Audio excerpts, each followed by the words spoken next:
are representing galaxies, and as the balloon expands, the galaxies move away from each other, and everybody's like, yes, Nassim, that's correct. And I said, well, the part I'm missing, I'm sure I missed it, I'm sure, you guys can point me out to it, and I'll just shut up from there on, but like, what I really want to know, and I haven't found it, I've been studying a lot, and so what I really want to know is where the equation that explains who's this guy.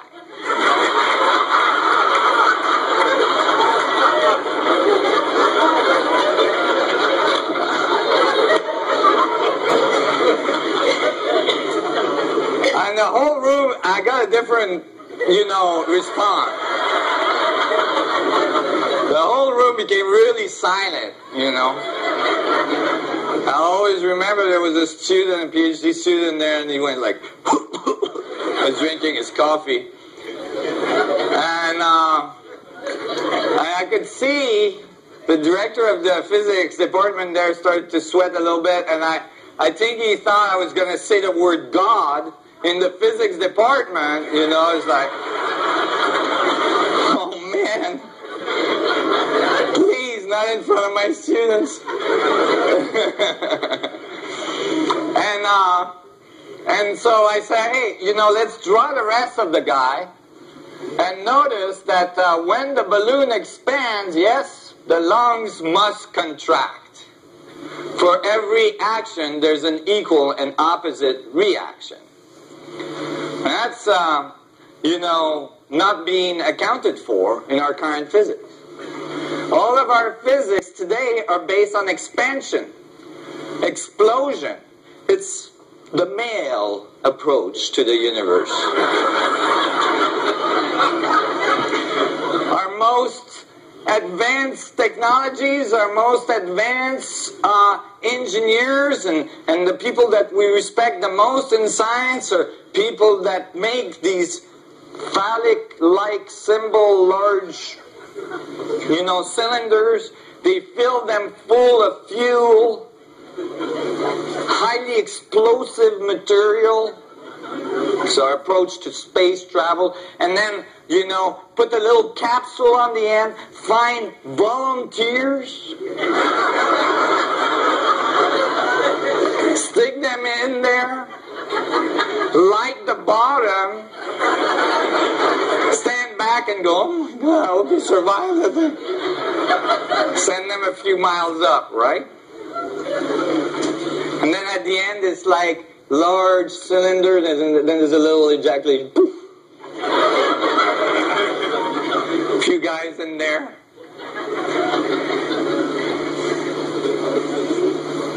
We put fuel in our cars, we explode the fuel, we push a piston down, our car gets going.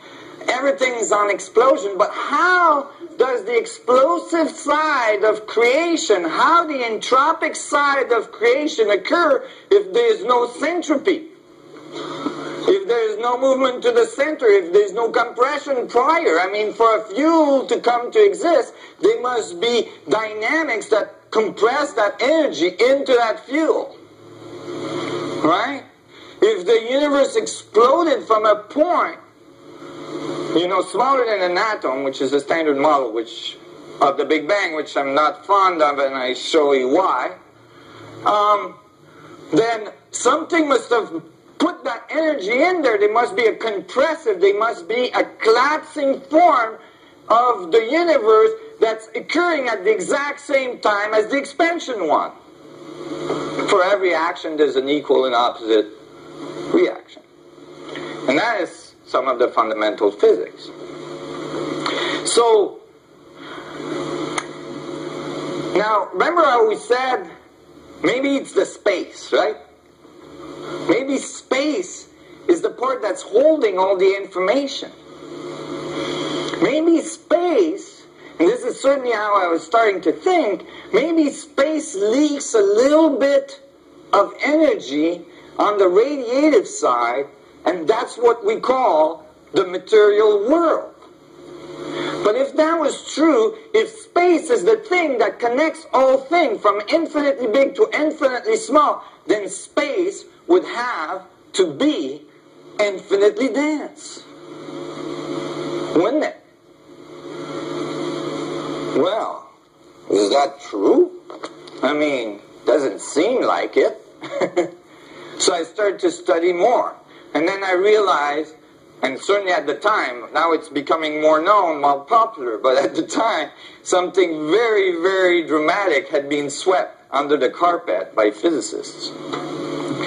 That is that when we start looking at the quantum level, at the space inside the atom, that space is not empty, but is fluctuating at really, really high velocity, at really, really high density, like a lot of energy.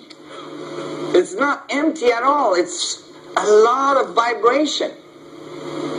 When they try to calculate how much vibration is present in the vacuum inside the atom, this is what they found. Present-day quantum field theory gets rid by renormalization process.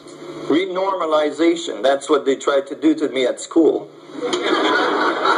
Process of an energy density in the vacuum that would formerly be infinite. Let me say that again. An energy density in the vacuum that would formerly be infinite if not removed by renormalization. Right. So that means that the equations themselves showed that the vacuum density at the atomic level in the molecules and the atom are infinitely dense. That's exactly what I had predicted just using fundamental logic. You all following this? Space is not empty, it's infinitely dense. But because it's infinitely dense, then everything cancels out, and it looks to you like nothing. Infinite mass. Meanwhile, we're floating in this. That would mean there's infinite amount of energy in the vacuum, and we've got a whole bunch of people on this planet going, dude, there's not enough energy for everybody. What are we gonna do? We got a war for it. Right? Well then, when an equation gives an infinity like that, in physics it's not acceptable. It has to be renormalized. That is, you try to find a constant that you can apply to it so you get a finite number. So in this case, and they did that to quantum theory in another way as well, they use this constant. It's called a Planck's distance. You can think of the Planck's distance as the minimal amount, the smallest wavelength that the universe can do, calculated from our physics, using, electromagnetic theory and gravitational theory and so on. This is what we calculated is the teeniest thing that the universe can do. It's 1.616 multiplied by 10 to the minus 33 centimeters. So you guys all understand exponents? Like if 10 to the minus 33 means there's a decimal point, 33 zeros, So it's very, very small. Extremely small. Billions of times smaller than an atom. So, do I believe this is the smallest thing the universe does? Absolutely not.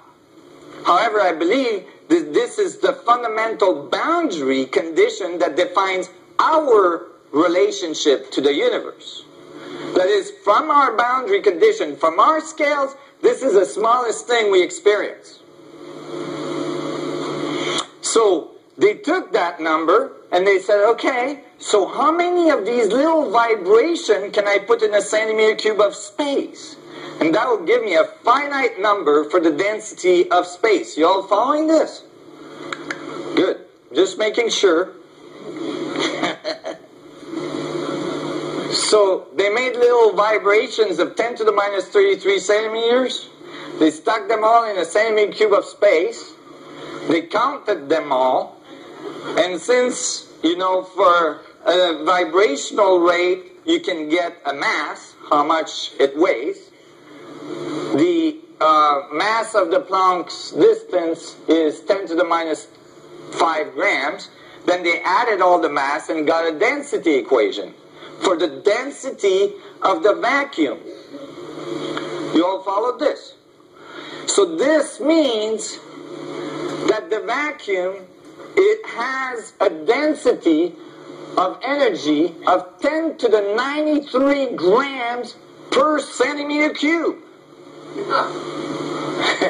Yeah, that's what I thought. Now you gotta understand, 10 to the 93 is like a 10 with 92 zeros following it, right? Now you all notice in your bank account when you add a zero, things like, you know, improve very rapidly. You know, you got like 5 zeros and you add another one, it's like, oh yeah, this is good, yeah, you know. Then you add another, oh yeah, I like it, well, that's good, keep going. Then you add another one, oh yeah, now I'm feeling good, right? So, imagine you got 50 zeros and you're still adding. So, imagine you got 50 zeros and you're still adding. So how dense is that? Let me give you an example. Yeah, I'm getting there. If you take a centimeter cube of space and you were to take all the stars in the universe we see with the largest telescope, billions of stars, right? There's billions of stars per galaxy. There's billions of galaxies. Most stars are much larger than our sun. Some of them are larger than our solar system. And we grab those, like quasars and stuff, and we grab all that stuff. We squashed it all into a centimeter cube of space with a huge trash compactor or something. Imagine how dense that would be. How energetic that would be, right? Well, you would still be off by some 39 orders of magnitude, right? Because you would have a cube of a density of 10 to the 55th grams per centimeter cube. So you'd be off by 39. You still need to add 39 zeros to get to the density of the vacuum, which is formally infinite, right? Do you think that the physicists that discovered this stopped and said, hey, maybe we need to consider this in our physics? No. They looked at that number and said, oh my God, it's actually called the vacuum catastrophe. It's like, oh, what do we do? Just ignore it, brah. That's if you're studying in Hawaii, you know. If you're here, you'd say, ignore it, mate. A little translation for you guys. And,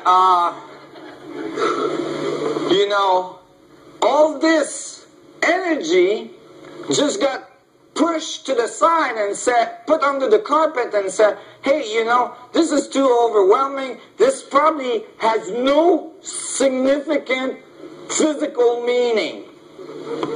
Huh? You just found the most massive amount of energy ever, and you're saying it has no physical meaning? Most likely is the source of all physical meaning, brah. You know? If you're Hawaiian. And so, now you may say, maybe those physicists are insane. You know, how do I know that this is really there? You know, how do I know that these equations are just not like crazy equations? Well, because it was verified in laboratory.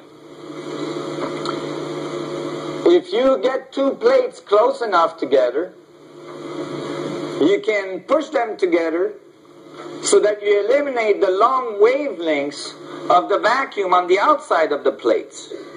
And you retain only the small wavelengths in the middle of the plates. So the result is that there's more energy on the outside, less in the middle, so the plates should get pushed together. Professor in physics, Dr. Casimir, came up with this concept in 1947. Should I play that again? And he thought, oh, that'd be a good experiment to put together.